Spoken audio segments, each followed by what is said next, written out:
minute 30. S'il y a égalité dans les points, c'est-à-dire que les arbitres ne peuvent pas séparer les deux combattants, l'égalité implique un round supplémentaire de 30 secondes.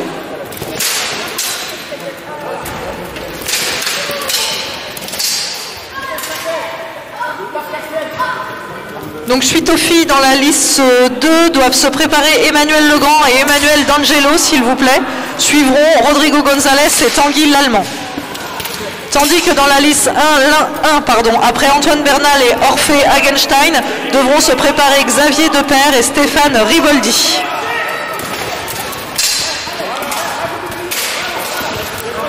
Donc on peut admirer un joli combat de nos combattants Antoine Bernal alias Pampan et Orphée dans la liste 1, tandis que dans la liste 2, Rema Maria remporte ce combat.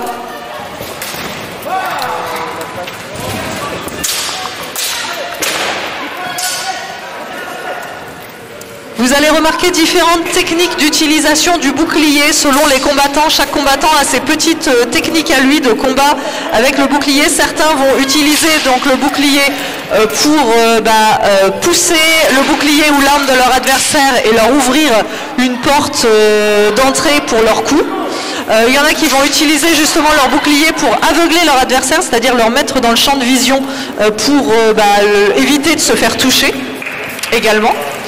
Vous allez avoir aussi différentes techniques selon la taille des boucliers. Vous allez voir qu'il y en a qui ont des boucliers assez grands, comme ce qu'ont actuellement Antoine Bernal et Orphée dans la liste 1, ce qu'on appelle donc des écus, des boucliers écus, et vous en allez voir d'autres avec des boucliers un tout petit peu plus petits, qui sont accrochés au bras, donc souvent ce qu'on appelle en pelle à tarte, qui permettent normalement la percussion, mais qui sont donc plus petits, plus légers, qui couvrent moins, donc qui apportent moins de protection, mais qui permettent un déplacement plus rapide.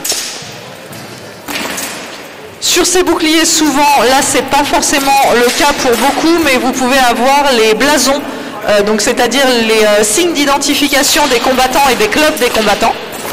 Donc leur couleur et possiblement aussi les dessins de leur blason. Dans la liste 2 s'affrontent donc liste 1, victoire Antoine Bernal. Tandis que dans la liste 2, du coup, s'affrontent Emmanuel Legrand pour la SAPE à Paris et Emmanuel D'Angelo pour les Dragons d'Armes. Donc Emmanuel avec Emmanuel Legrand, parce que c'est deux Emmanuel, avec la ceinture rouge et le tabard noir et blanc. Et Emmanuel D'Angelo avec la ceinture bleue et ce tabard donc des Dragons d'Armes très reconnaissable, vert avec le dragon d'or et son épée d'argent.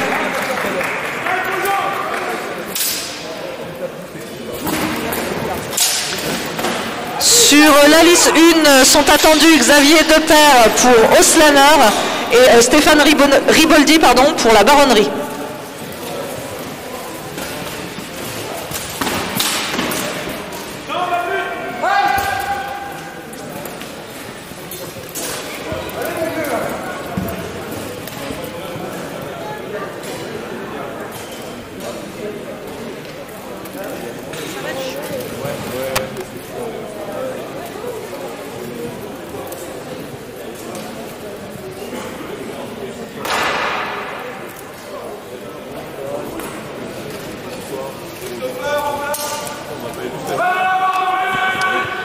En liste 1 commence donc le combat entre Xavier Depaire et Stéphane Riboldi, donc Xavier qui aura la ceinture rouge et Stéphane qui aura la ceinture bleue. Tandis que dans la liste 2, c'est Emmanuel Legrand qui gagne son combat. Sont attendus dans la liste 2 Rodrigo González et Tanguy Lallemand, s'il vous plaît. Suivront Laurie Schmitt et Gabriel Debussac. Dans la liste 1, nous avons donc deux combattants avec des tabards assez similaires en couleur, blanc et rouge. Donc leurs ceintures vous permettront de les différencier, mais aussi leur équipement. Vous voyez donc que les deux combattants portent des casques complètement différents. Vous avez d'un côté un casque, donc celui de Stéphane, donc le combattant à la ceinture bleue.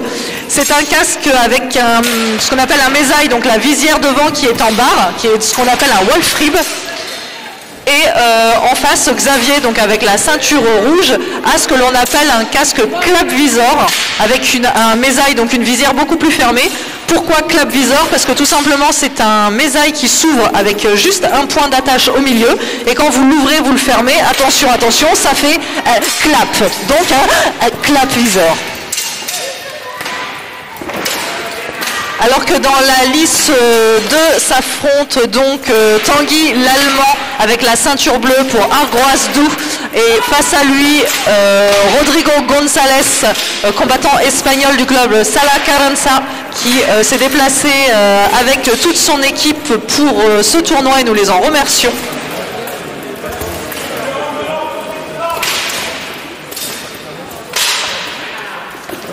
Je rappelle pour les spectateurs que les points qui comptent sont les points qui sont donnés uniquement avec le tranchant de l'arme métallique dans l'armure adverse et sur les zones autorisées, c'est-à-dire tête, torse, bras, jambes.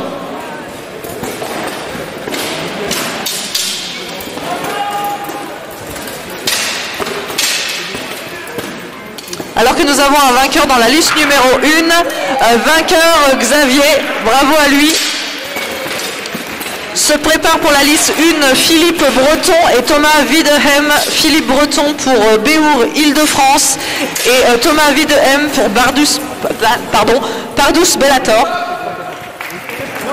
Donc Philippe qui aura la ceinture rouge et Thomas qui aura la ceinture bleue.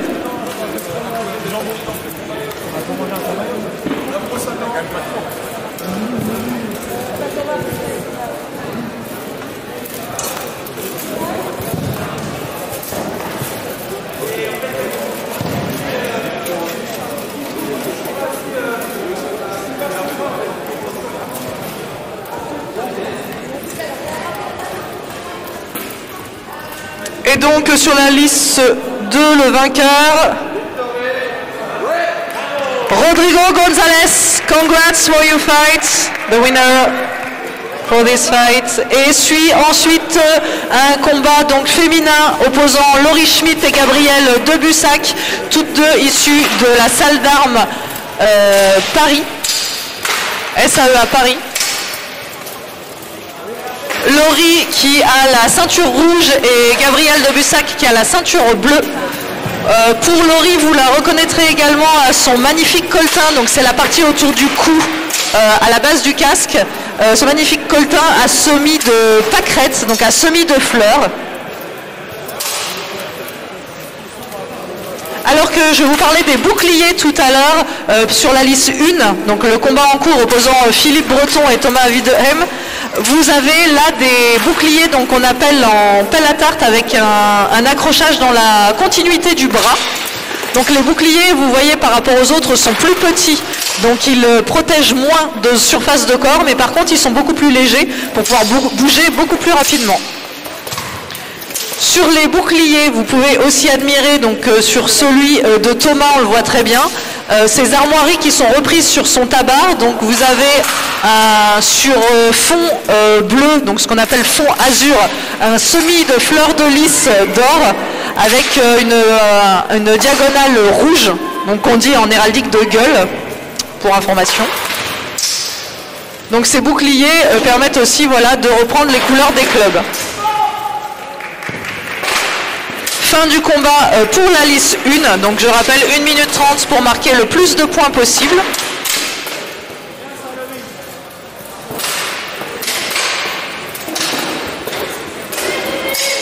Donc on a l'impression 1 minute 30 que c'est pas très long, mais je vous assure qu'une fois qu'on est dans l'armure et qu'on est en combat non-stop, il faut gérer ses mouvements, gérer sa respiration, gérer la tension dans les épaules aussi pour pas se fatiguer très rapidement, puisqu'on a plusieurs combats enchaînés pour sortir des poules, et si on sort des poules, on a ensuite les phases finales. Donc il faut vraiment à la fois contrôler ses techniques de combat, sa respiration, gérer le poids de l'armure. Donc finalement 1 minute 30, quand on est dans l'armure à combattre, ça peut être assez long.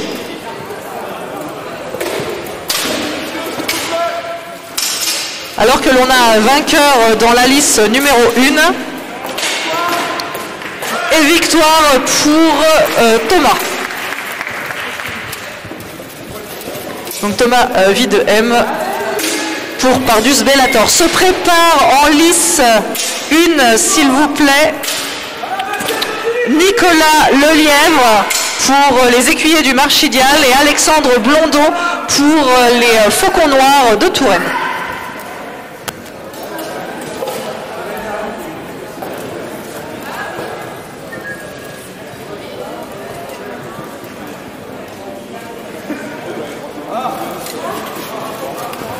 Ah, en lice 1,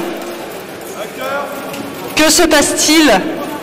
Ah, nous avons eu une erreur de définition de vainqueur en lice 1 sur le combat opposant Philippe et Thomas. C'est en fait Philippe Breton qui remporte ce combat. Petit problème de communication, ça arrive entre le nombre de combats que l'on doit passer, sachant que à l'épée bouclier, nous avons 47 combats à enchaîner cet après-midi. Nous avons donc un programme chargé.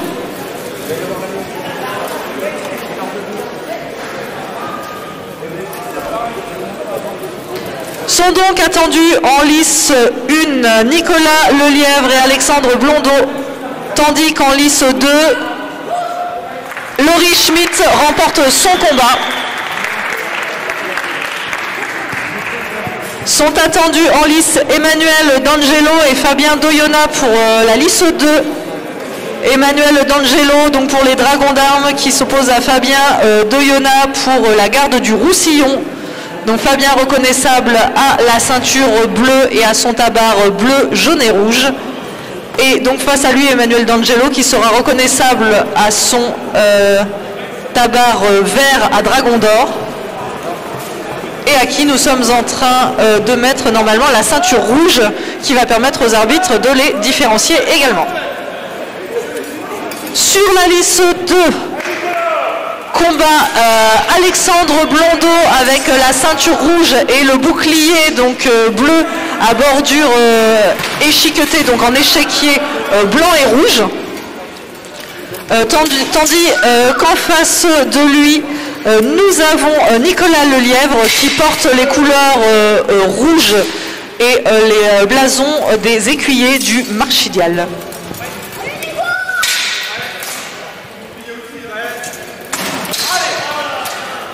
En lice 2, le combat commence également.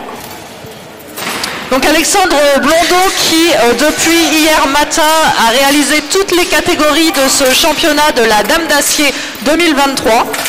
Donc bravo à lui de faire toutes les catégories de cette compétition, ce qui est plutôt physiquement et mentalement très fatigant dans ces cas-là.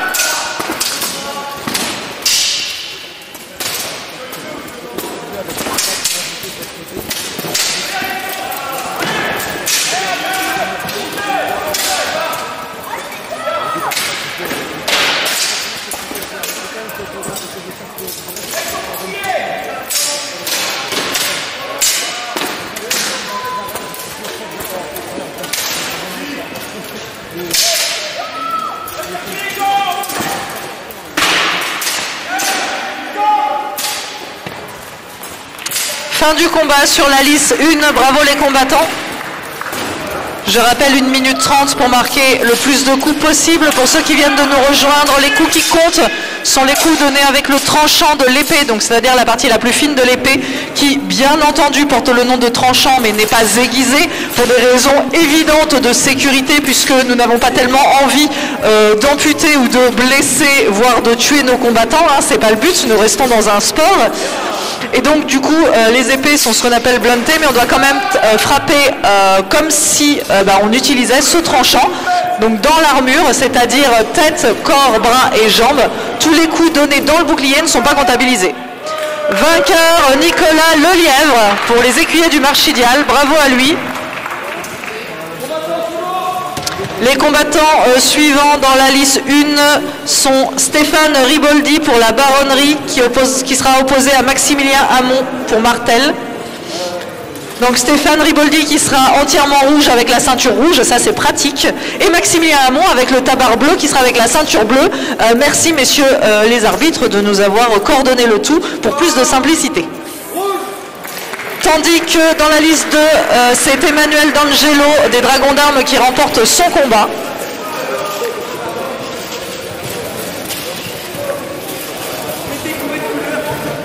Suivant, vous avez le combat donc dans la liste 2 opposant Emmanuel Legrand pour la SAEA à Tanguy l'Allemand pour Argoasdou. Donc ils sont attendus en liste 2.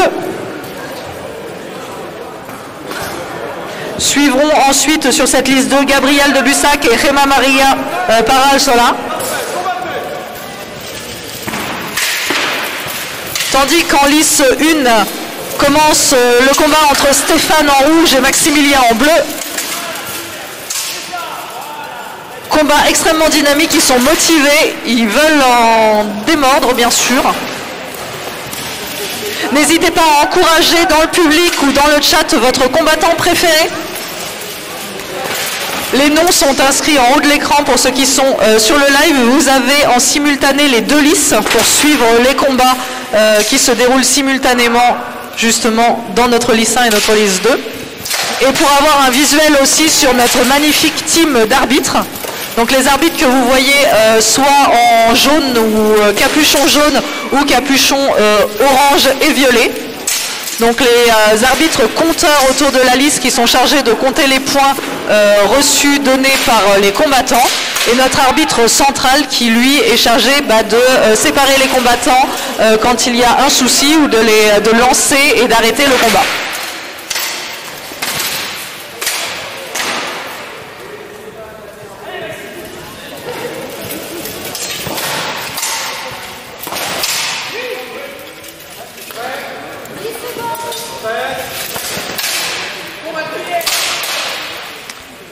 Et le combat entre Emmanuel Legrand et Tanguy l'Allemand commence en liste 2. Donc Emmanuel avec la ceinture rouge et Tanguy avec la ceinture bleue. Sachant que Tanguy est beaucoup plus reconnaissable par le semi-dermine qui habille son tabard. Je rappelle que le tabard, c'est la veste en tissu que portent les combattants par-dessus leur armure, qui permettent à la fois de les reconnaître, mais aussi de protéger un peu l'armure, puisque l'armure est un équipement sportif assez consommable, et vu que ça a un coût assez important, on essaye de la préserver au maximum.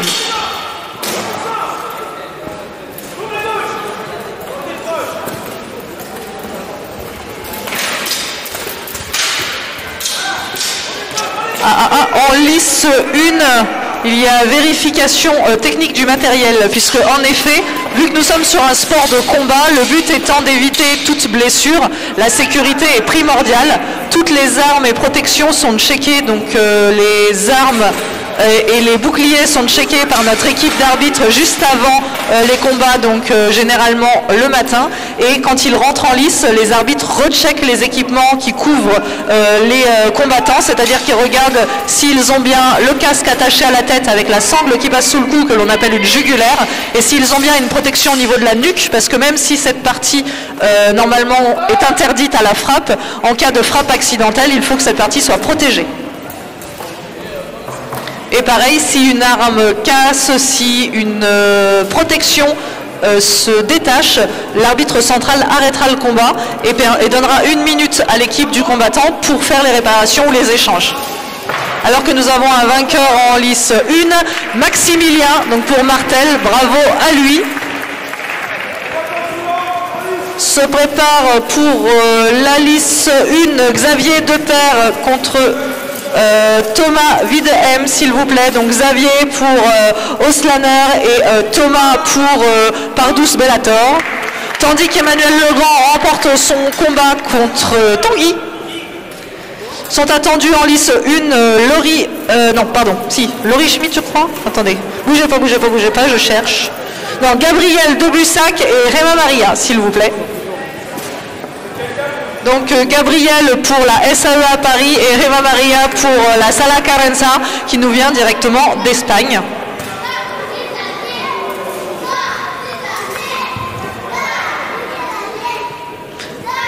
Suivront après Gabriel et Gemma Maria, Rodrigo González et Emmanuel D'Angelo sur la liste 2.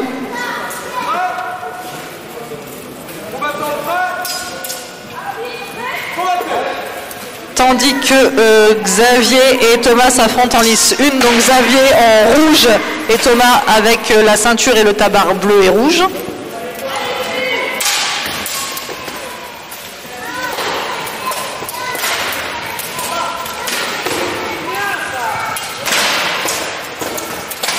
petit rappel aussi pour compter les points, j'ai omis de vous préciser, mais les points touches tête et corps comptent 2 points, tandis que les touches bras et jambes ne comptent qu'un seul point. Les combattants ont donc tout intérêt à essayer de toucher la tête et le corps de l'adversaire, ce qui est chose assez compliquée puisque l'adversaire va se protéger facilement ces zones-là avec son bouclier. Et si on s'approche assez pour toucher ces zones, on risque également d'être touché en retour. Donc il faut vraiment gérer le point de vue technique, la défense et l'attaque pour pouvoir toucher sans être touché ou alors toucher plus que l'adversaire.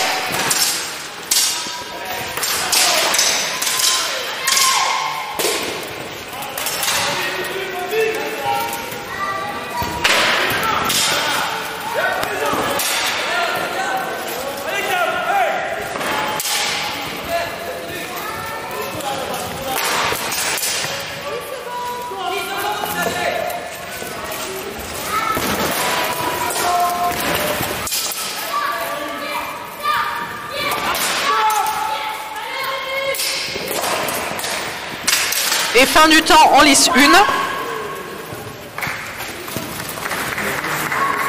1. Et fini également pour les femmes en lice 2.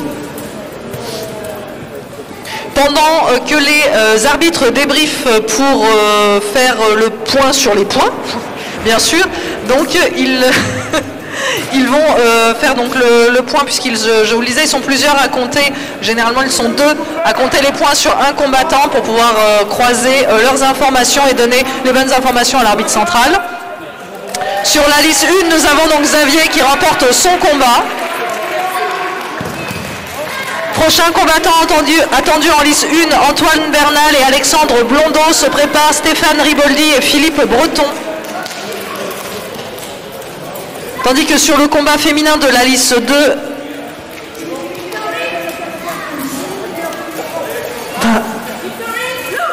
vainqueur Réma Maria, bravo les filles, sont attendus à leur suite Rodrigo González et Emmanuel D'Angelo. Se prépareront Laurie Schmitt et Cindy Duhaillon, s'il vous plaît. Donc en lice, Alexandre Blondeau dans la liste 1 pour les Faucons Noirs de Touraine et Antoine Bernal pour la SAEA Paris. Sont attendus en lice 2 Rodrigo González pour la Sala Carenza et Emmanuel D'Angelo pour les Dragons d'Armes.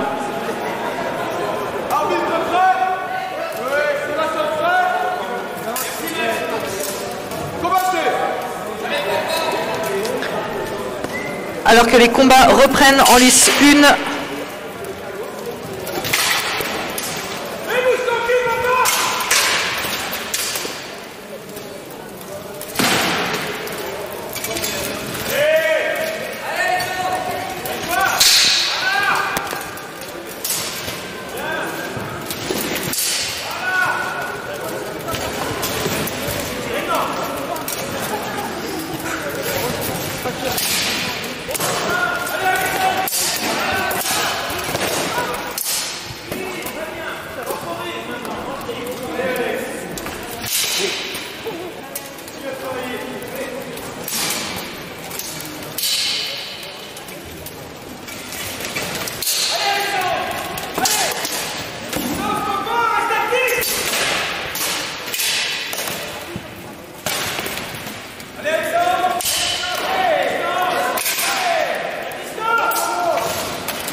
Donc nous avons, je rappelle, en lice 1, Antoine Bernal pour la SAEA Paris avec la ceinture rouge, opposé à Alexandre Blondeau pour les Faucons Noirs de Touraine avec la ceinture bleue. Et si vous voulez le repérer, donc en plus de sa carrure, il a son bouclier bleu bordé donc échiqueté en bordure de cases blanches et rouges. Donc de gueule et d'argent, si on utilise les termes, ce qu'on appelle héraldique, la science des blasons et des couleurs à ces termes. Vous avez différents termes pour ces couleurs. Donc le blanc étant argent, représentant donc le métal argenté. Le jaune représente l'or, le rouge, on appelle ça de gueule, et le bleu, par exemple, d'azur. Le noir sera sable et le vert sera sinople, pour info. Et vainqueur sur cette liste 1, Pampan, donc Antoine Bernal.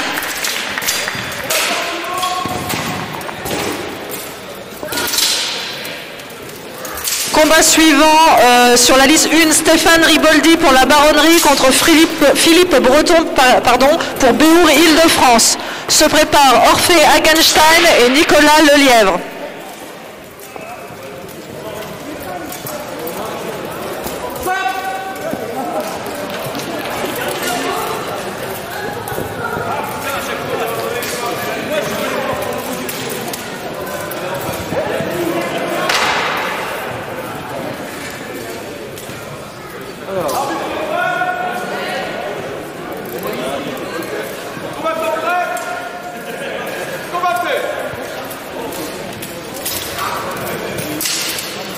En lice, donc en lice 1, vous avez avec la ceinture bleue Philippe Breton, donc pour Béour Île-de-France, et face à lui en rouge et blanc avec la ceinture rouge Stéphane Riboldi pour la baronnerie. Non, c'est rien, t'inquiète. Ça va nous permettre en plus de faire un petit point équipement. Donc vous avez nos combattants de la liste 1, quand vous le voyez, donc quand le bouclier de Philippe n'est pas devant le casque de Stéphane, vous avez deux casques différents. L'un, donc les deux sont des bassinets. Alors le bassinet, c'est la forme du casque, donc on va dire l'arrière, ce qui couvre la tête. Et sur ce casque est fixée une visière qu'on appelle un mésaille. Et ce mésaille peut avoir différentes formes. Donc actuellement sur le combattant en rouge de la liste 1, vous voyez un mésaille qu'on appelle Wolfrib, donc qui est fait de barreaux, comme une cage thoracique en fait. Et de l'autre côté, vous avez un mésaille beaucoup plus fermé sur Philippe, avec cette forme que l'on dit, me semble-t-il, en museau de chien, je crois, je ne le vois pas de profil. Ah non, pas tout à fait, ça n'en est pas tout à fait un, mais avec donc justement un mésaille beaucoup plus fermé. Vous avez donc un des deux combattants qui va mieux voir et mieux respirer que l'autre, mais qui sera un peu moins protégé vu que beaucoup plus d'ouverture possible. Ces deux types de visières sont identifiables sur des enluminures ou dans des pièces de musée, donc si ça vous intéresse de voir. Sur l'équipement de torse donc de Philippe avec la ceinture bleue, on voit bien qu'il s'agit donc d'une brigandine dont je vous ai parlé tout à l'heure, cette veste en tissu à l'intérieur de laquelle sont rivetées des petites plaques de métal. Vous avez donc les protections de bras, ce qui protège les épaules, ça nomme des spalières. Donc c'est la partie vraiment qui va aller de la clavicule jusqu'au bas de l'épaule. Donc ça s'appelle une spalière. Ensuite vous avez les protections de bras. La protection de coude s'appelle une cubitière, tandis que les protections de l'avant-bras s'appellent tout simplement des canons d'avant-bras, parce que souvent elles ont cette protection un peu circulaire pour, comme un canon, protéger cette partie. Les protections viennent aussi sur les jambes, donc vous avez les protections au niveau des cuisses. Au niveau des genoux, vous allez pouvoir voir des protections avec des ailettes sur les côtés. Ça va protéger des coups qui viennent justement de façon latérale pour éviter d'avoir mal au niveau de l'articulation, ce qui pourrait empêcher beaucoup le combat. Et enfin, au niveau des mollets et des tibias, vous avez ce que l'on appelle des grèves. Alors, je vous rassure, le mot grève n'a aucun rapport avec une quelconque manifestation sociale, même si nous y sommes beaucoup en ce moment. Selon l'étymologie la plus admise, le mot grève, en fait, viendrait possiblement de l'arabe, repris ensuite par le portugais, donc au début du Moyen-Âge.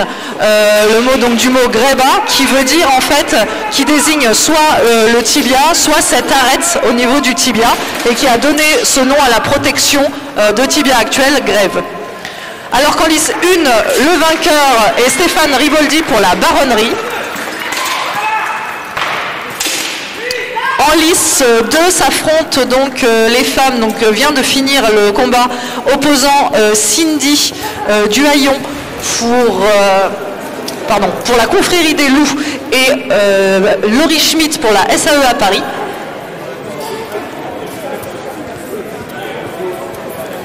Se prépare bientôt pour cette lice 2, Emmanuel Legrand et Fabien Doyona suivront Tanguy Lallemand et Emmanuel D'Angelo, tandis que sur la lice 1, devront combattre Orphée Hagenstein et Nicolas Lelièvre, puis Xavier Depère et Maximilien Hamon.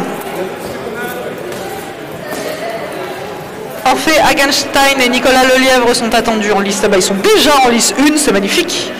Alors là, ça va être un tout petit peu plus complexe puisque les deux sont en rouge. Donc là, c'est pareil, la ceinture rouge représentant, donc portée par Orphée des Auslanners et la ceinture bleue portée par Nicolas pour les écuyers du Marchidial. Là, vous avez plusieurs façons de les reconnaître puisque leur tabaret rouge de loin on ne voit pas. Donc, comme je vous disais tout à l'heure, le casque, si vous avez bien suivi, vous en avez un fermé en museau de chien. Et l'autre, alors ouvert, là nous ne sommes pas sur un Wolfram, mais nous sommes sur ce qu'on appelle sur un nasal, puisque, attention, c'est très compliqué, il y a une protection au niveau du nez. Merci. Et ce qui peut vous permettre de les reconnaître aussi, et c'est là que les blasons interviennent, c'est leur bouclier. Les écuyers du Marchidial ont donc cette tourde d'argent avec deux épées croisées et une couronne, tandis que les Auslanners sont représentés donc par ce fond rouge, donc comme je vous disais tout à l'heure, ce fond de gueule avec cette bande d'argent.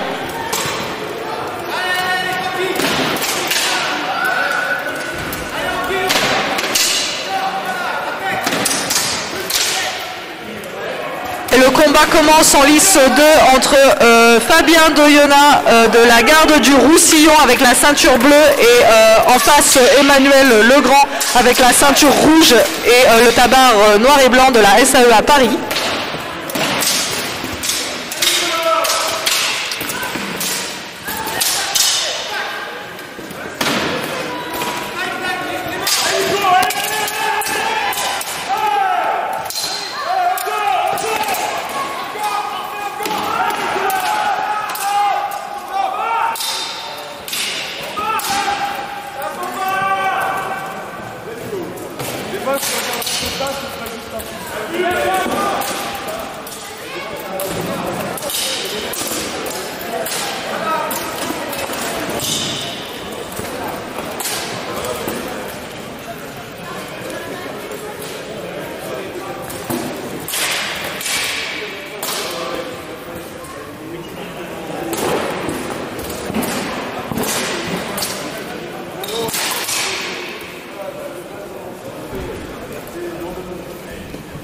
Alors pour les personnes qui n'étaient pas présentes ce matin, donc nous sommes sur la catégorie épée bouclier de cette compétition de la Dame d'Acier 2023.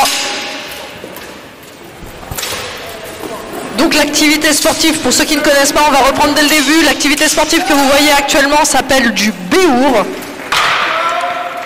Victoire en lice 1 de Nicolas Lelièvre pour les écuyers du Marchidial.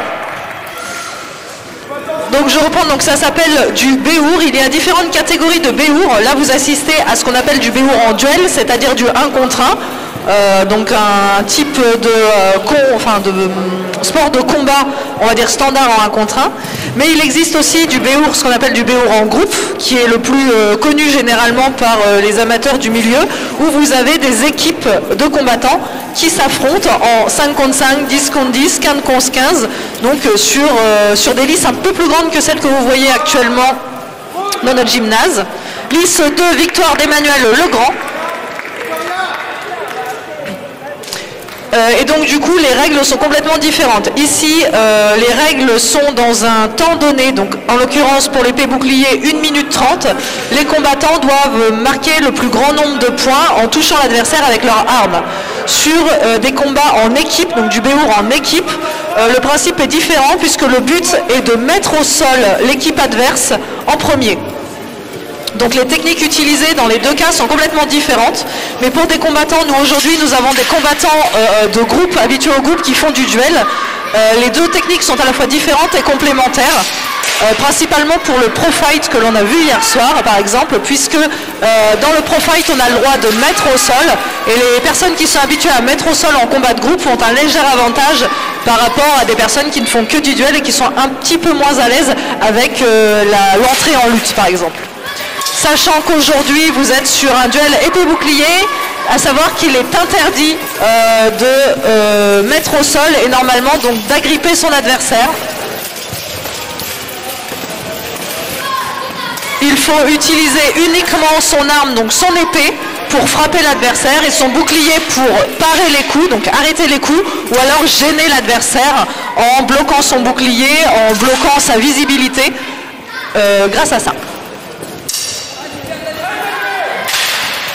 Alors en lice 1, vous avez actuellement le combat entre Xavier Depère avec la ceinture rouge et le tabard rouge et blanc qui représente Oslaner, tandis que Maximilien Hamon avec la ceinture et le tabard bleu représente Martel.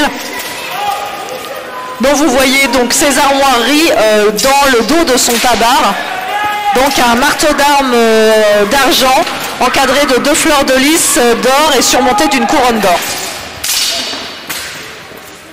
Sur la liste 2, avec le tabard vert, vous avez Emmanuel D'Angelo, donc des dragons d'armes, qui affronte le combattant d'Argroas Doux avec la ceinture rouge, donc Tanguy l'Allemand. Donc là, la technique va être pour le combattant d'essayer de passer à travers les protections du bouclier de son adversaire, tout en se protégeant lui-même avec son propre bouclier. Sur la liste 2, vous voyez d'ailleurs les deux combattants utilisent la technique dont je vous ai parlé tout à l'heure, c'est-à-dire qu'ils vont essayer de bloquer la visibilité de leur adversaire avec leur bouclier en plaquant le plat de leur bouclier devant les yeux, donc devant le casque de l'adversaire, pour donc limiter ses mouvements et en profiter pour taper les zones accessibles, donc les jambes, les bras, le torse et la tête. En termes de points, nos arbitres comptent de la manière suivante: 2 points pour la tête et le torse et 1 seul point pour les bras et les jambes. Sachant que taper dans les pieds est interdit et les mains ne rapportent pas de points.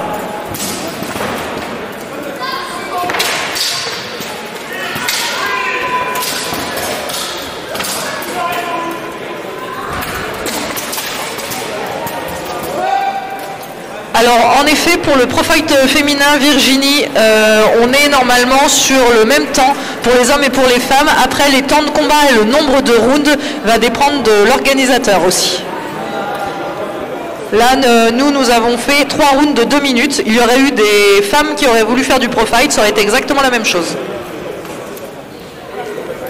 Donc c'est pour ça que c'est des temps donc pour le cardio, etc. C'est des choses sur lesquelles il faut beaucoup s'entraîner, principalement s'il y a des femmes qui veulent faire du pro fight.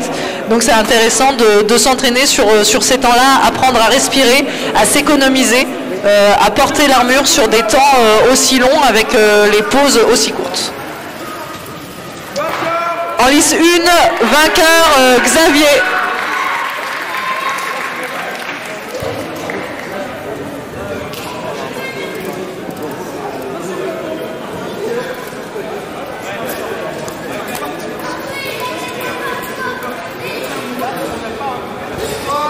Donc en lice 2, victoire de Tanguy pour Argroas Doux. Donc en lice 2 sont attendus Gabriel Debussac et Cindy Duhaillon. Suivront Fabien Doyona et Rodrigo González. Tandis que sur la lice 1 sont attendus Antoine Bernal et Nicolas Lelièvre. Suivront Stéphane Riboldi et Thomas Wiedehem.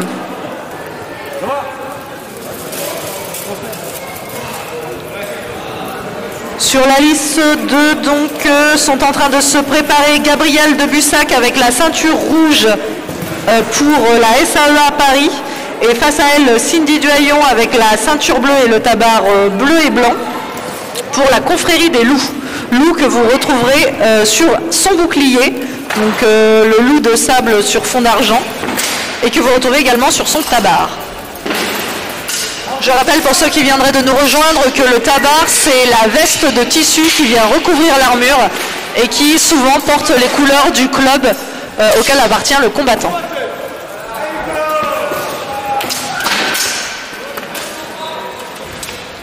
Alors Virginie, normalement on peut changer de type d'arme, mais ça c'est toujours pareil, ça dépend et des combattants et de l'organisateur. En pro fight, du coup, par exemple hier on a eu un changement d'arme entre 2 rounds, mais les combattants s'étaient mis d'accord et l'organisateur avait validé. Donc c'est toujours pareil, ça a validé d'avance.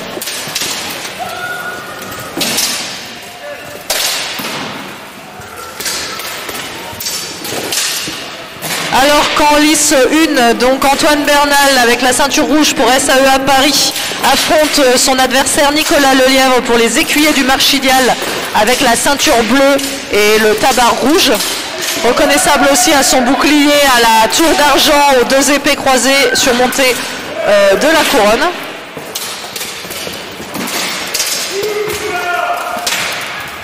Durien Virginie, nous sommes là pour ça, donc répondre aux questions du chat.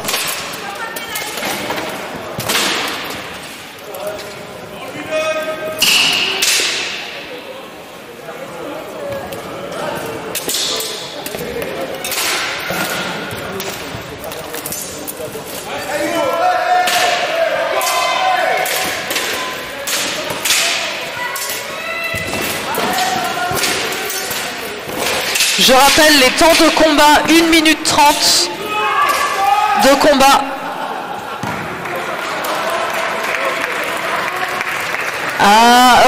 Notre maréchal de lice a perdu son drapeau d'arbitrage sur la lice 2. Alors vous allez vous demander pourquoi les arbitres centraux ont justement ces drapeaux jaunes. C'est tout simplement en fait pour pouvoir arrêter les combattants sans risquer leur intégrité physique, puisque vous avez vu que sur certains casques on n'a pas beaucoup de visibilité.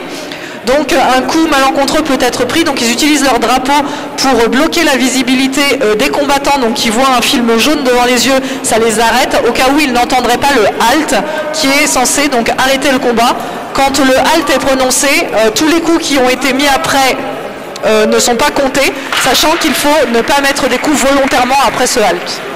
Vainqueur en lice 1, Antoine Bernal.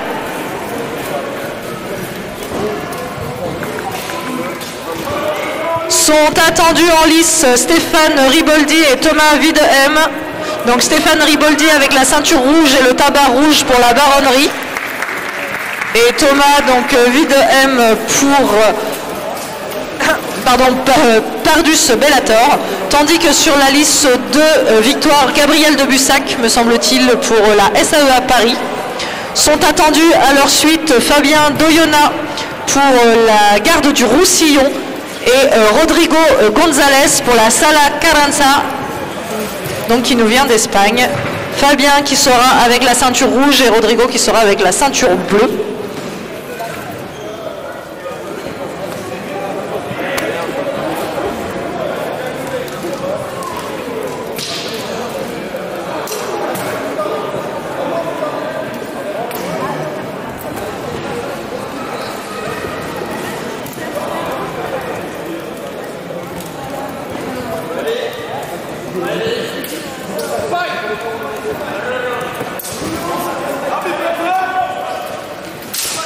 Et sur la liste 2, donc Rodrigo qui affronte Fabien.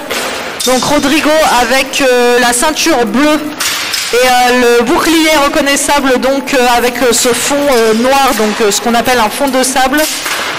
Et alors il y a 2 dragons et il y a une phrase que je n'ai pas réussi à lire qui semble être, donc attendez.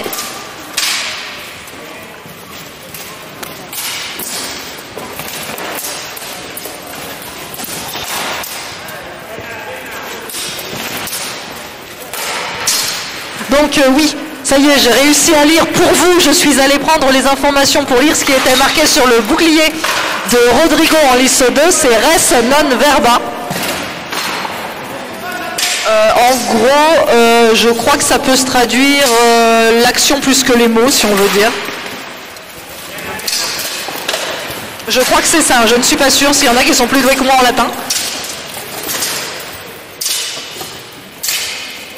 Tandis qu'en lice 1, du coup, Thomas Videhem de Pardus Bellator, donc avec le tabard bleu à fleur de lys et barre diagonale le rouge, affronte c'est Orphée.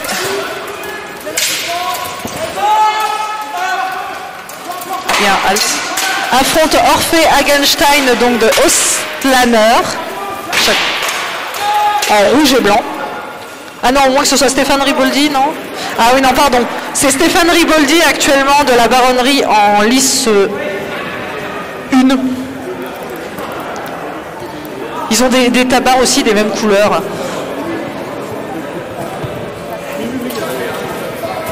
D'ailleurs, Orphée Hagenstein doit se préparer, et Alexandre Blondeau également, pour rentrer ensuite en lice 1, tandis qu'en lice 2 sont attendus pour le dernier combat de cette lice, Laurie Schmidt et Rema Maria.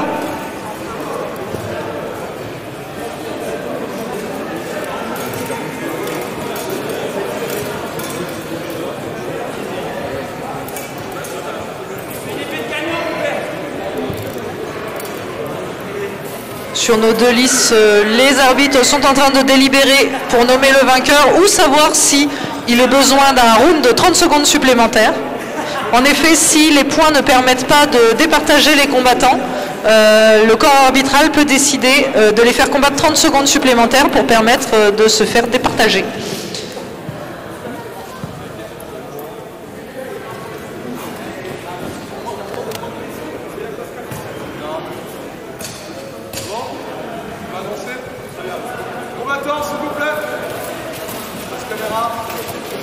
Et en lice 1, vainqueur Stéphane Riboldi pour la baronnerie. Il a besoin. Stéphane réclame son bisou, s'il vous plaît. Voilà, câlin fait. Combat suivant opposeront donc Orphée Hagenstein contre Alexandre Blondeau. Vous êtes attendu en lice, s'il vous plaît. Donc Alexandre Blondeau avec la ceinture bleue pour les Faucons Noirs de Touraine et Orphée Hagenstein avec la ceinture rouge et le tabard rouge et blanc pour Ostlaner. Victoire Rodrigo donc pour la Sala Carenza dans la lice 2. Suivent en lice 2 s'il vous plaît Laurie Schmidt et Rema Maria Paralsola, s'il vous plaît. Donc Laurie pour la SAEA Paris et Rema Maria pour la Sala Carenza, également club donc espagnol qui sont venus avec plusieurs combattants de très bon niveau et on est très très content de les accueillir aujourd'hui pour cette compétition de la Dame d'Acier 2023.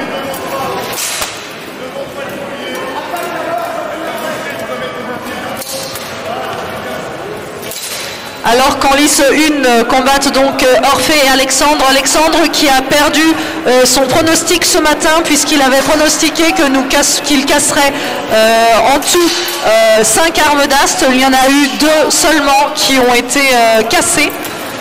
Donc petite perte. Par contre, est-ce que l'on compte les 3 dalles cassées à coups d'armes d'ast dans la liste? Si on compte les 3 dalles, en effet 2 armes plus 3 dalles, on est à 5.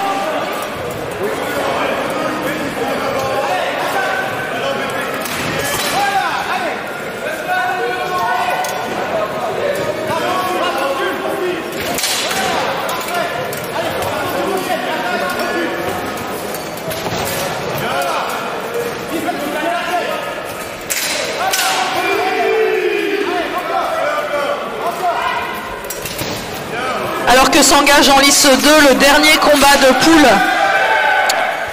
qui oppose donc 2 combattantes féminines, Laurie Schmidt pour la SAEA Paris et Rema Maria Paralsola pour la Sala Carenza. Donc Laurie avec la ceinture rouge et le coltan à fleurs et Rema Maria avec la ceinture bleue et la brigandine rouge.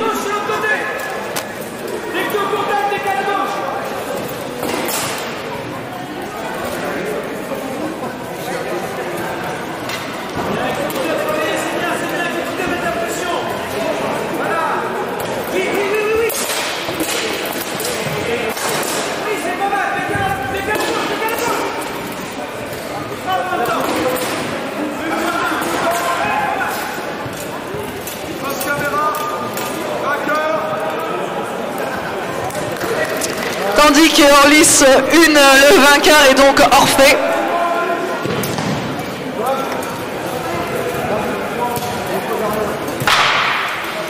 En lice 1, dernier combat de poule pour cette liste, Maximilien Hamon pour Martel avec la ceinture rouge et Philippe Breton avec la ceinture bleue pour Île-de-France BO.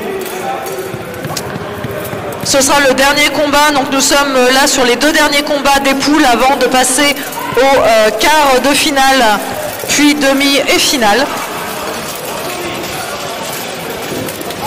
Donc Maximilien qui aura la ceinture rouge et le tabard bleu en lice 1, opposé à Philippe qui aura donc la ceinture bleue sur sa brigandine.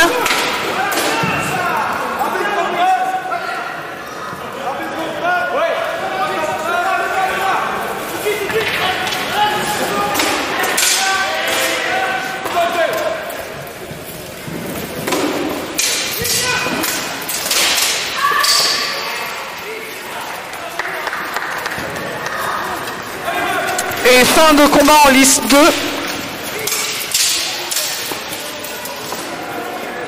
Les arbitres vont donc bientôt nous annoncer la gagnante de ce combat.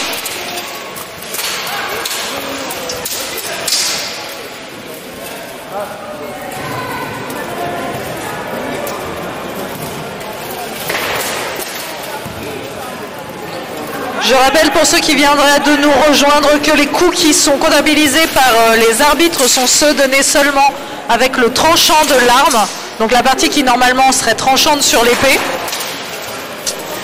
qui est donnée donc dans la tête, les bras, le torse et les jambes, les mains et les pieds ne comptant pas. Victoire pour Reva Maria de la Sala Carenza. Bravo à elle, et c'est la fin des poules, messieurs, mesdames les arbitres, pour la liste 2. Vous avez donc une pause le temps que le combat de poules de la deuxième liste se finisse. Puis nous aurons une petite pause de quelques minutes, le temps de mettre en place les combats de quart de finale. Alors que Philippe vient de bloquer Maximilien dans le coin de la lice. Fin du combat. Donc on a un fin de combat aussi en lice 1 où on va attendre les résultats. Mesdames et messieurs les arbitres, n'hésitez pas également quand vous avez fini le comptage et l'arbitrage à vous hydrater, buvez de l'eau. Alors que notre Knight Marshal, donc notre arbitre central sur la liste 1, va annoncer le résultat du dernier combat. Vainqueur Maximilien. Maximilien Hamon donc pour Martel, bravo à lui. Et c'est une pause bien méritée donc pour nos combattants et nos arbitres. Nous revenons d'ici quelques minutes. Pour le public présent dans le gymnase de Saint-Michel-sur-Ange, il est 15 heures passées. N'hésitez pas à faire une pause ravitaillement si vous voulez. Vous avez donc des crêpes disponibles, un stand de crêpes disponible à l'entrée du gymnase. Selon les retours que nous avons, les crêpes sont excellentes, donc n'hésitez pas à aller vous ravitailler et vous ravitailler également en boisson, donc possiblement à l'entrée du gymnase ou à l'étage, à l'entrée des gradins.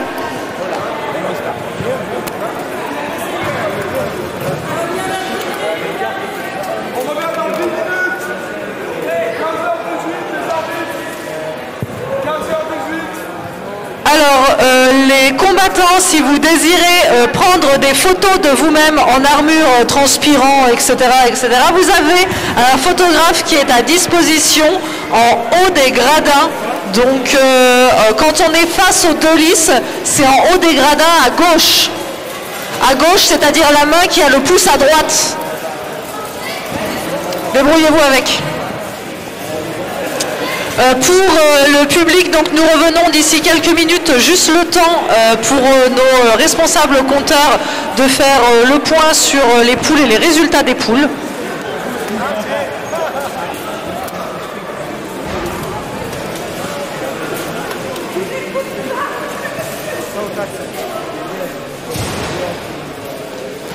Et donc du coup nous revenons d'ici quelques minutes, je dirais une dizaine de minutes à peu près, hein, le temps de tout remettre. A tout de suite.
but I wouldn't change with him.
Pour les gens présents donc dans le gymnase de Saint-Michel-sur-Orge, vous avez à l'entrée du gymnase un stand donc de la Fédération française de Soft Armor Fighting, donc du béour léger. Si vous voulez tester le combat de chevalier, on vous prête un casque, un bouclier, une batte en mousse, que ce soit enfant ou adulte. Vous pouvez donc tester cette activité sportive avec la SAEA Val d'Orge, donc à l'entrée du gymnase.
Aussi en...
Pas encore des pareils.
Arrive, il faut demander confirmation avant. Ouais. Dans les confirmations avant, il va confirmer qu'il n'y a pas vraiment de bénévoles dans le club pour les tester. Ah oui, ça j'ai obligé par contre. Oui. Tu l'appelles à l'extérieur, oui. Mais bon, le mec de l'aider, il est gratuit, je crois. Bah après, s'il accepte ça gratuitement, oui. Mais alors, ça se trouve, même si on veut faire gratuit. On va prendre une conversation avec lui.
On va se remettre en place. On a les quarts à faire.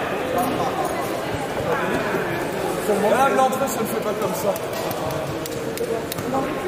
Non, c'est 49 € de Monsieur Chrono.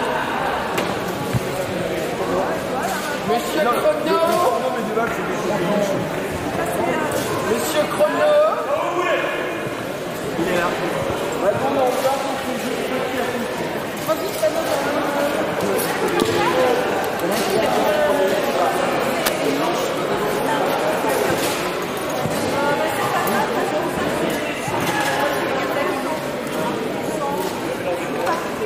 J'aime bien ça.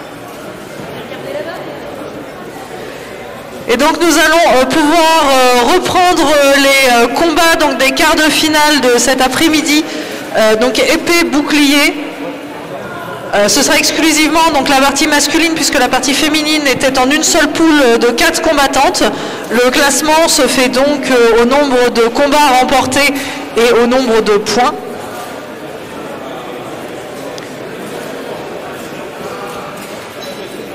Alors nous allons donc, je ne sais pas, en régie ou en contact technique, est-ce qu'on sait si on utilise les 2 lisses ou si on n'utilise qu'une seule lisse? T'en as 2? T'en as 2. Donc on utilisera les 2 lisses aussi cet après-midi pour les quarts de finale. Et on fera les phases finales donc uniquement sur une seule lisse.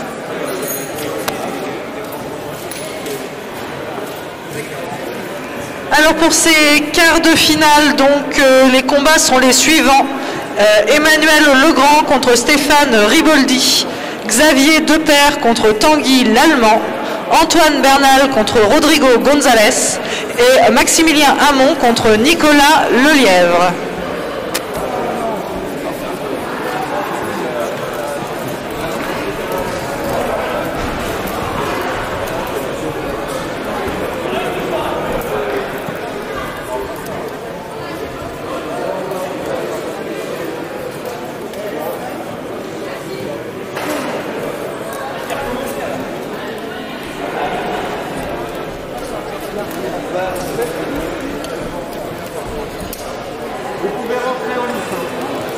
Alors en lice 1 sont attendus donc Emmanuel Legrand pour la SAEA Paris et Stéphane Riboldi pour la Baronnerie, tandis qu'en lice 2 sont attendus Antoine Bernal pour la SAEA Paris contre Rodrigo González pour la Sala Carenza. Se prépare pour la lice 1 Xavier Depaire et Tanguy Lallemand et pour la liste 2 ensuite Maximilien Hamon contre Nicolas Lelièvre. Donc nous sommes en quart de finale pour savoir donc quels combattants passeront en demi-finale, puis en finale. Donc les 2 combats commencent simultanément presque. Vous avez en lice 2 donc Antoine Bernal avec la ceinture rouge et pardon, je vais y arriver. Rodrigo González avec la ceinture bleue. Et en lice 1, vous avez donc avec la ceinture rouge Emmanuel Legrand et avec la ceinture bleue Stéphane Riboldi.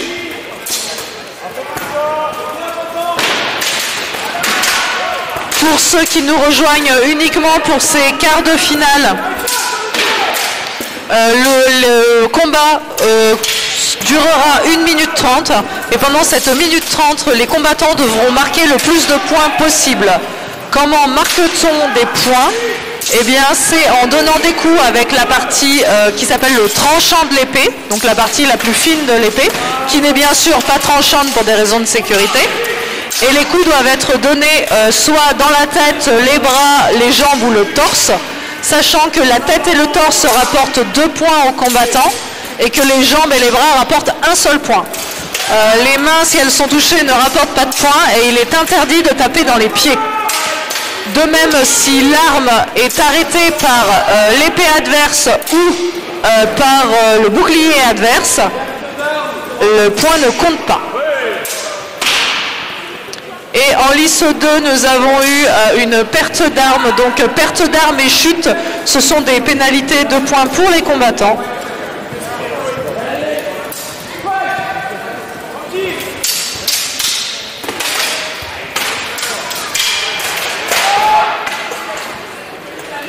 Et fin du combat en lice 2 sur un Antoine Bernal, donc alias Pampan pour son petit nom, surexcité, survolté dans ce quart de finale épée bouclier de la Dame d'Acier 2023.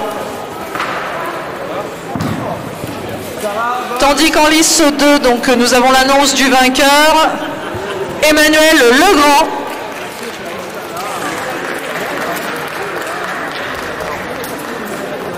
Bravo à lui. Tandis que sont attendus donc en lice 1 Xavier Depaire pour Oslaner et Tanguy Lallemand pour Argroisdou. Donc pour le combat suivant des quarts de finale en lice 1.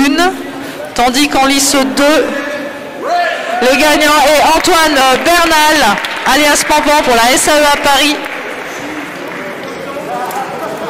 Sont attendus en lice 2 Maximilien Hamon pour Martel et Nicolas Lelièvre pour les écuyers du Marchidial. Donc les écuyers du Marchidial avec le tabac rouge et la ceinture bleue. Et donc Maximilien Hamon avec son tabac bleu et la ceinture rouge. Donc dernier de chaque côté, dernier combat de ces quarts de finale avant de passer aux demi-finales. Le travail que ça va demander pour mardi, ça sera pas beaucoup plus. Allez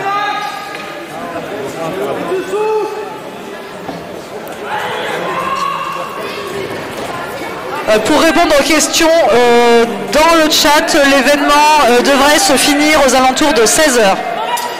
Pour les combats en tout cas.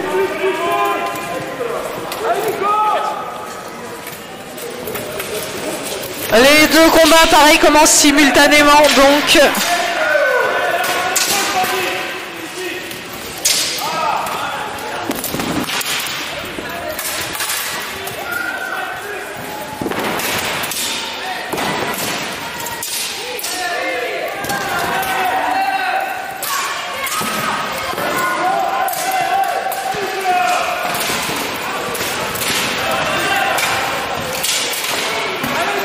Et donc nos combattants qui sont très dynamiques sur ces combats de quart de finale, puisqu'ils disputent actuellement chacun une place en demi-finale. Le vainqueur de chaque combat de ces quarts de finale va en demi-finale.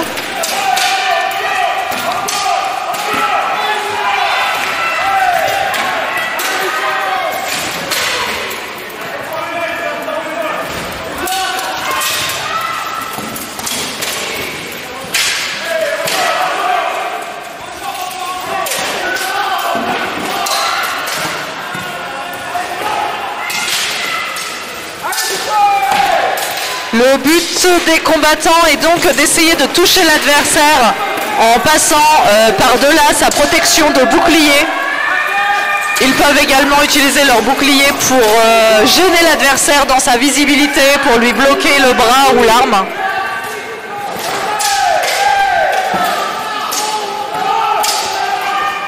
Et fin de combat dans la liste 2, donc 1 minute 30. Et délibération donc de la part de notre équipe arbitrale, donc notre corps arbitral, pour savoir quels sont les combattants qui iront en demi-finale.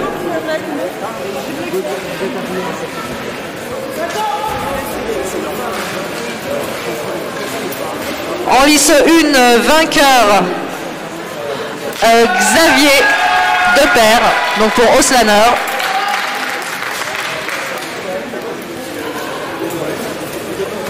Dans la liste 2, le corps arbitral délibère toujours.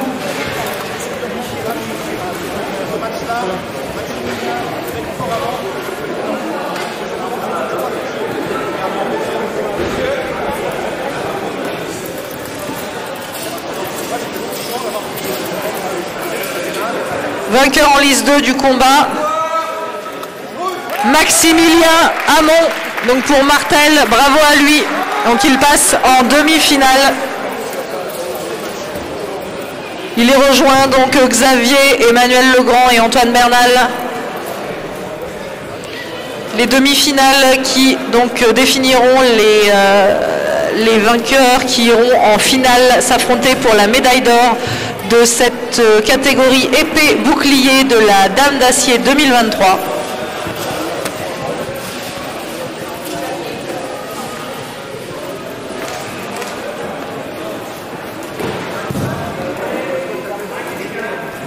Donc pause de quelques petites minutes, le temps de permettre à nos organisateurs de programmer les prochains combats de demi-finale.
J'en profite pour rappeler au public présent dans le gymnase de Saint-Michel-sur-Orge que vous avez jusqu'à 16 h si vous voulez aller vous sustenter avec des crêpes donc à l'entrée. Vous avez également des cookies et des boissons qui sont disponibles à l'étage juste à l'entrée des gradins. Vous pouvez également tester encore pendant plusieurs minutes le velours léger, donc le combat de chevalier mais avec des protections en mousse adaptées aux enfants et aux adultes, donc à l'entrée du gymnase avec la SAEA Val d'Orge.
nous allons bientôt reprendre donc les combats de demi-finale, combats donc qui opposeront dans un premier temps Emmanuel Legrand contre Xavier Depère et Antoine Bernal contre Maximilien Hamon.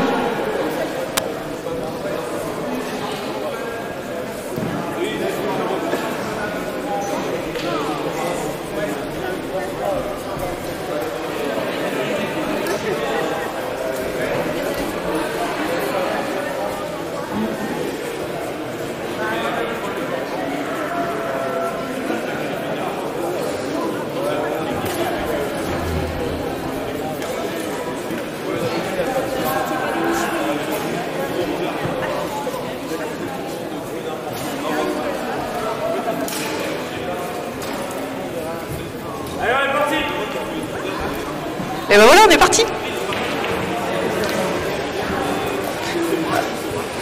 Est-ce que la technique, donc Monsieur Nain, pouvez-vous me confirmer qu'on sera qu'en lice 1, c'est ça?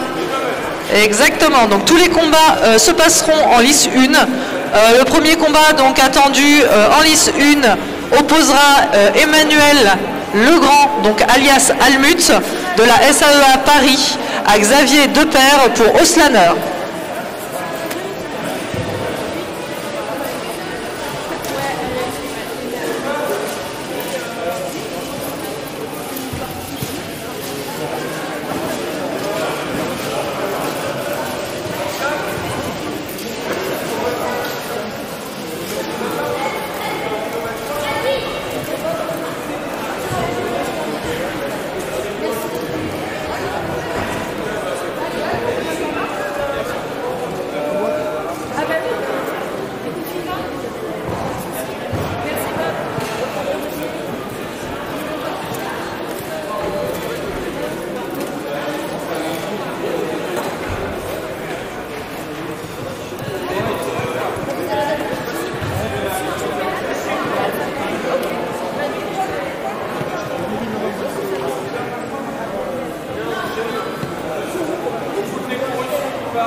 Et donc en lice 1, le premier combat de demi-finale qui oppose Emmanuel Legrand avec la ceinture rouge contre Xavier Depère avec la ceinture bleue.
Et donc fin de la première minute 30 de combat. Le corps arbitral va maintenant délibérer donc, et mettre en commun leurs points, savoir si les deux combattants peuvent être départagés au point. S'il y a une égalité, il y aura 30 secondes supplémentaires.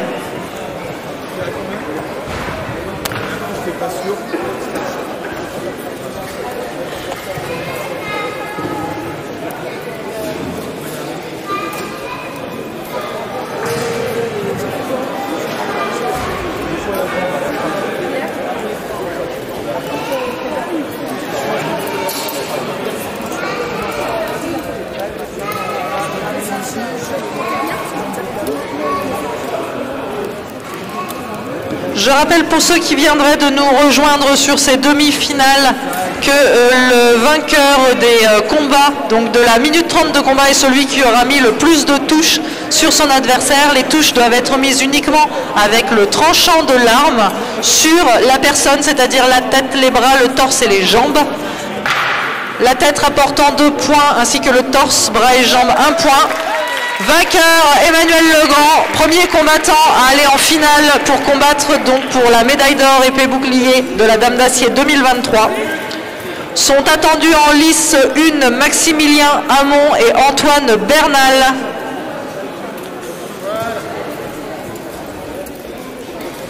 Pour ce deuxième combat de demi-finale.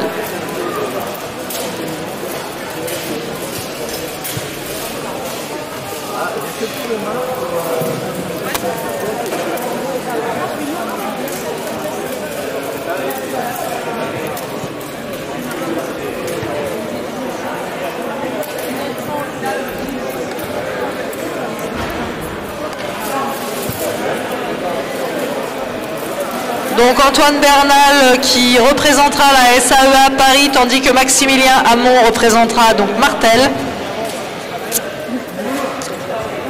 Maximilien en bleu, donc avec la ceinture bleue, et Pampan, donc Antoine Bernal en noir et blanc avec la ceinture rouge.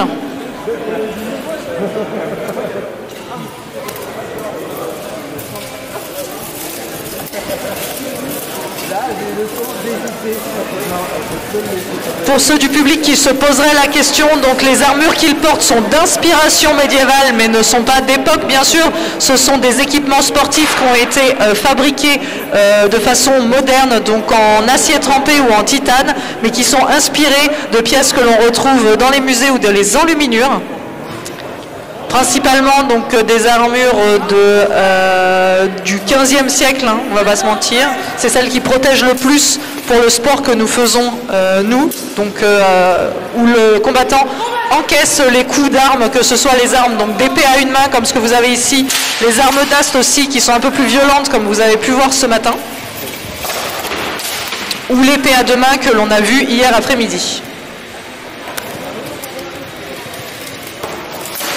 Alors on peut voir la technique d'Antoine Bernal Pampan qui, avec son bouclier, essaye de venir chercher l'arme de son adversaire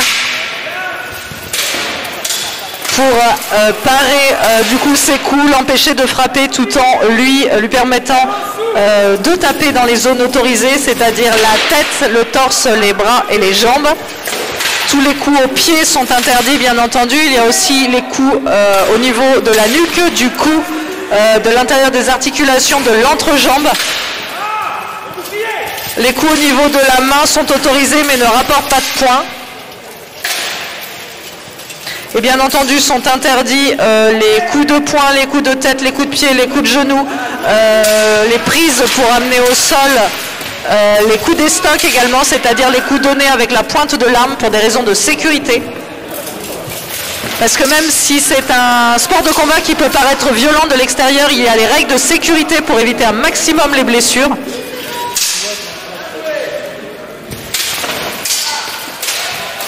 La taille et le poids des armes est donc normé. Les types d'armures sont également normés et soumis à validation d'un comité historique pour donc un sourcing des origines des inspirations d'armures qui doivent être inspirées de la même tranche d'âge et de la même région historique.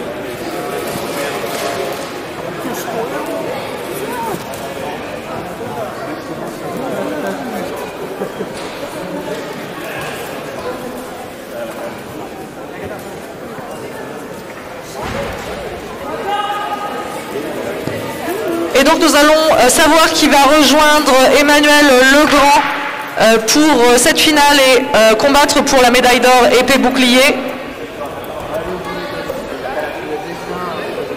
Antoine Bernal pour la SAEA Paris. Le prochain combat, donc, ce sera la petite finale qui opposera Maximilien à Xavier.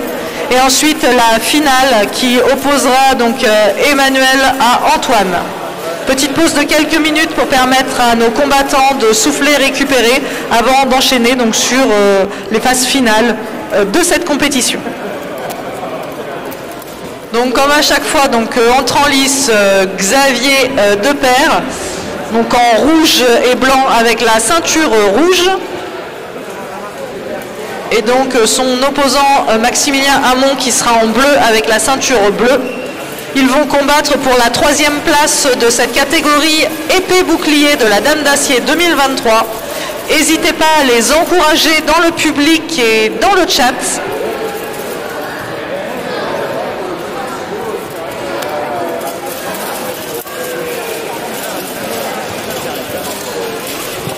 Tout va se jouer sur ce combat en 1 minute 30 pour la 3e place et donc la médaille d'argent.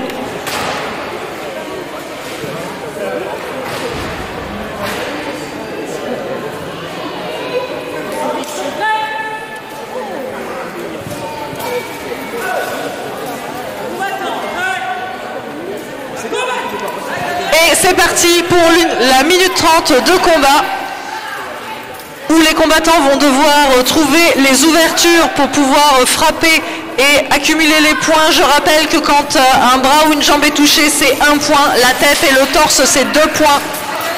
Sachant que la tête et le torse en épée bouclier, ce sont les 2 parties les plus compliquées à avoir puisque justement le bouclier est là pour protéger un maximum ces zones.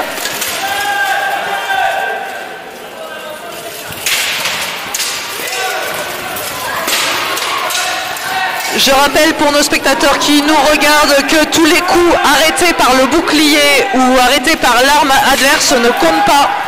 Seuls les coups donnés avec le tranchant de l'épée comptent.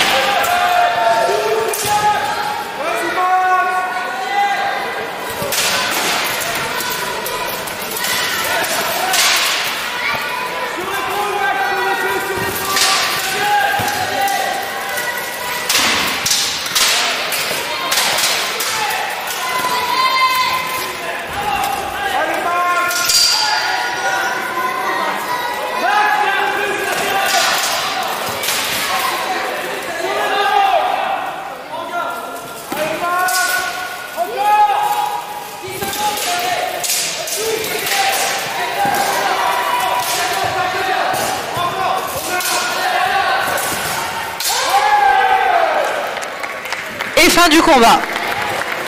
Bravo messieurs. C'est pas les petits trucs pour faire pom-pom bien. Bon, ce serait ah, pom-pom boy.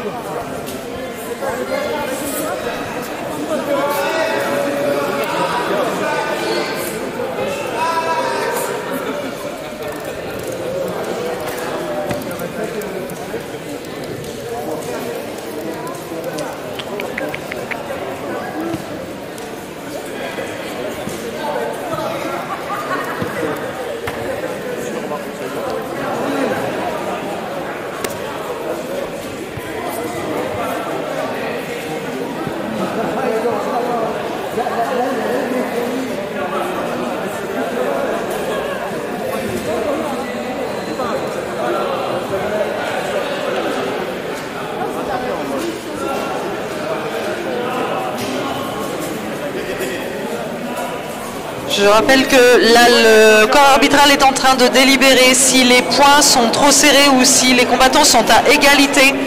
Un deuxième round de 30 secondes sera mis en place pour les départager.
Le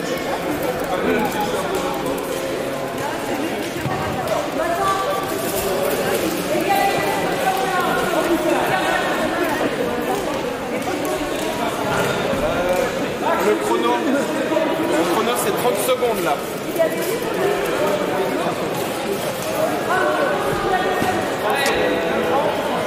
Ah, 30 secondes supplémentaires pour ce combat afin de départager les combattants et savoir donc qui remportera la médaille de bronze.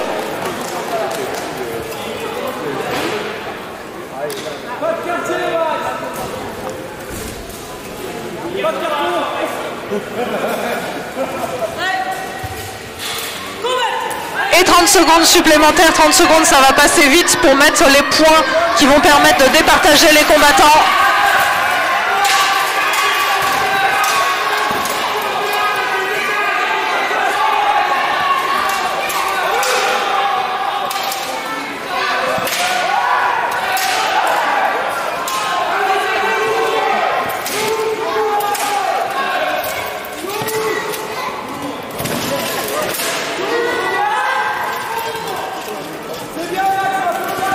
Et fin des 30 secondes. Est-ce que les coups donnés par nos deux combattants vont être assez portés, assez puissants pour être comptés par nos arbitres? Et est-ce que un des combattants va s'être démarqué sur le nombre de coups donnés, sachant que les coups qui comptent sont simplement les coups qui sont portés avec le tranchant de l'arme, je le rappelle. Si l'épée a tourné dans la main du combattant et que c'est le plat de l'arme qui tape l'armure, le point ne comptera pas.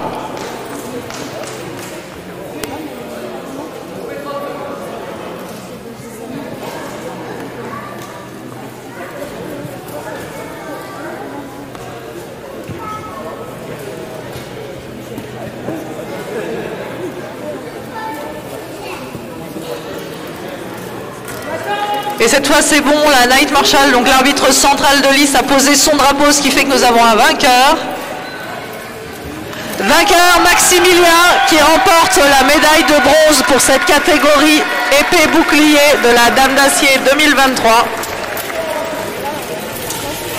Sont appelés en lice Emmanuel Legrand alias Almut et Antoine Bernal alias Pampan pour la finale de cette catégorie épée bouclier de la Dame d'Acier 2023.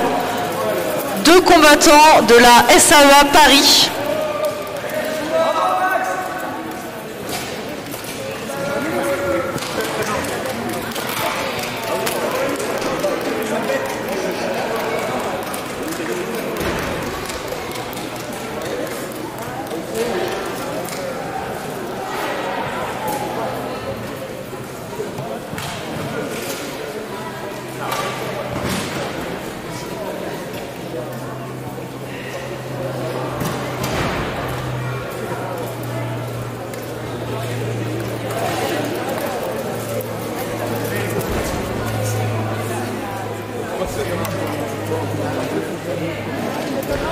Et donc, comme à chaque combattant entrant en lice, les arbitres vérifient les protections, donc que le casque est bien attaché à la tête grâce à la sangle qui passe sous le menton, que l'on appelle la jugulaire, qu'il y a bien la protection de nuque, même si c'est une zone qui est interdite de frapper intentionnellement, peut y avoir donc des frappes non intentionnelles, et donc il faut que cette partie sensible soit protégée. Il vérifie aussi que les armes ont bien le petit patch donné par les arbitres au moment du check arme, qui permettent de dire, donc selon les consignes données par des mesures et des poids précis et des typologies précises, si l'arme peut entrer en lice. Et il vérifie également que l'armure, donc les pièces, soient bien attachées au corps pour des raisons de sécurité. Et comme d'habitude, nous attendons Monsieur Pan, Antoine Bernal, qui prend toujours son temps. Et je...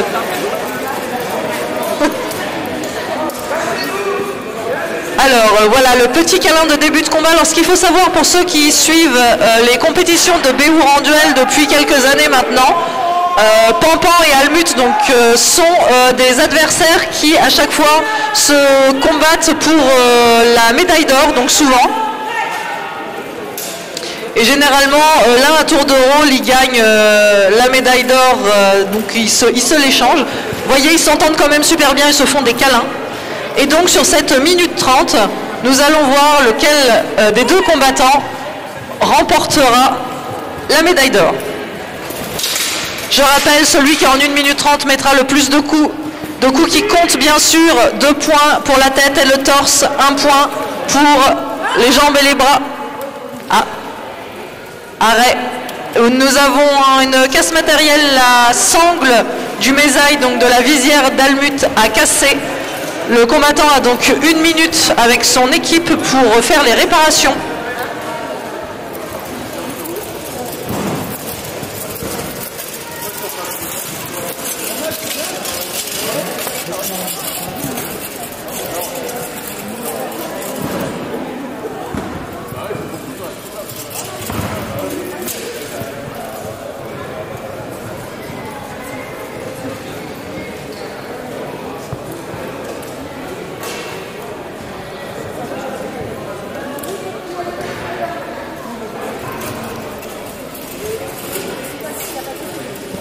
Une fois les réparations faites, l'arbitre de lice vérifiera si cette réparation convient pour des raisons de sécurité. Si ça lui convient, elle fera reprendre le combat, ce qui est le cas.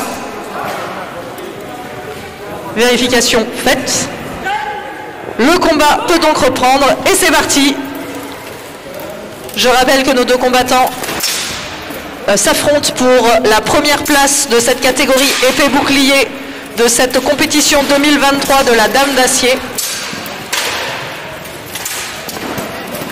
Deux combattants donc du même club, la SAEA Paris, qui ont l'habitude de s'affronter en entraînement comme dans les compétitions.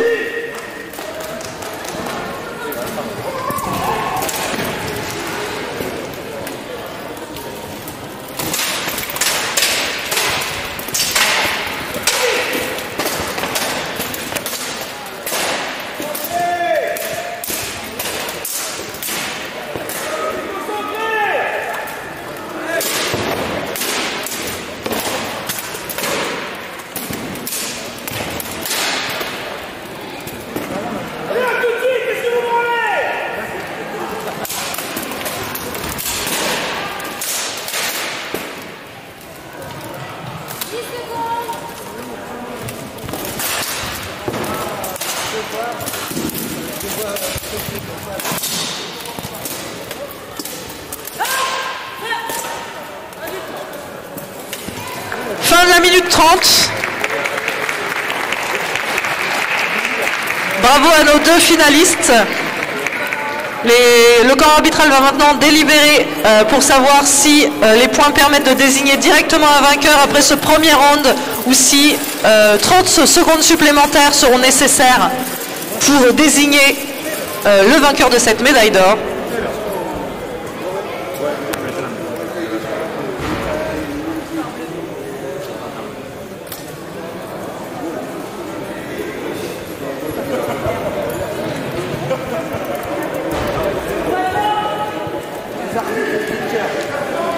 Et il y a un vainqueur du coup, messieurs.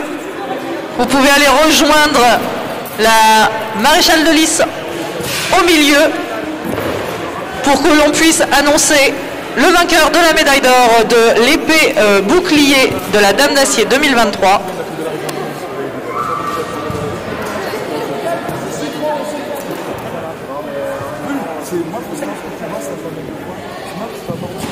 Et bien sûr, les combattants se font attendre pour se présenter sous leur meilleur jour au centre de la liste et devant les caméras.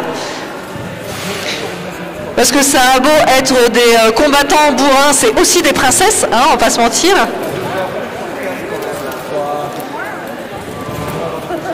Et le câlin de fin de combat, bien sûr.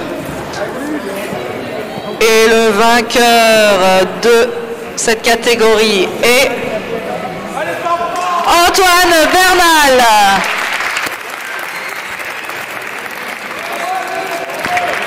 Bravo donc Antoine Bernal, médaille d'or sur cette compétition. Alors pour la répétition du porté de Dirty Dancing, nous repasserons.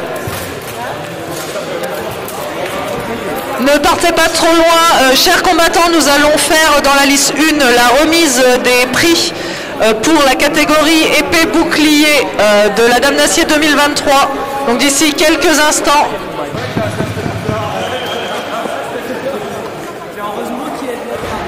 Pour la deuxième place, Laurie Schmitt, également de la SAEA Paris.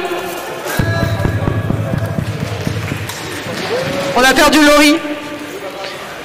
Laurie.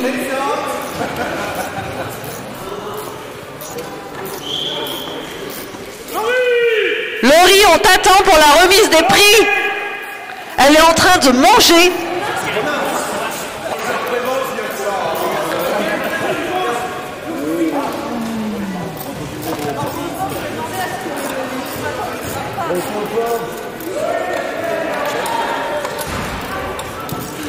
Laurie, s'il te plaît, récupère ta médaille, après tu pourras manger tout ce que tu veux.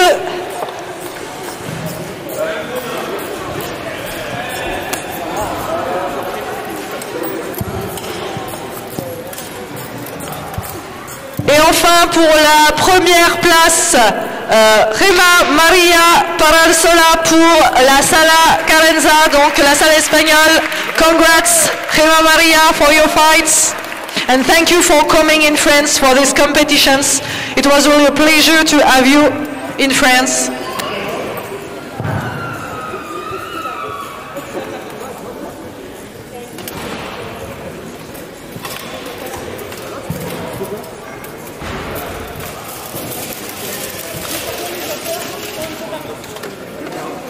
Pour la deuxième place, Emmanuel Legrand.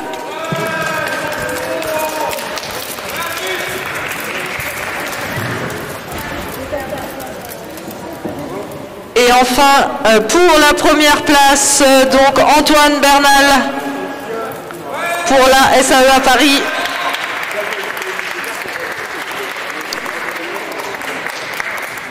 Félicitations donc aux combattants donc, qui ont combattu tout ce week-end. Merci de s'être déplacés, donc aux combattants de toute la France qui sont venus. Les habitués, les nouveaux, ceux qui ont fait leur baptême de Pro Fight ou leur baptême d'armure de compétition pour la première fois. Nous remercions aussi tout le corps arbitral qui était présent et sans qui les combats ne peuvent pas être organisés. Merci également à tous les bénévoles, donc régie, encadrement, nourriture, montage, démontage de lisse, secours, etc. Merci également à la ville de Saint-Michel-sur-Orge d'accueillir cette compétition. On espère pouvoir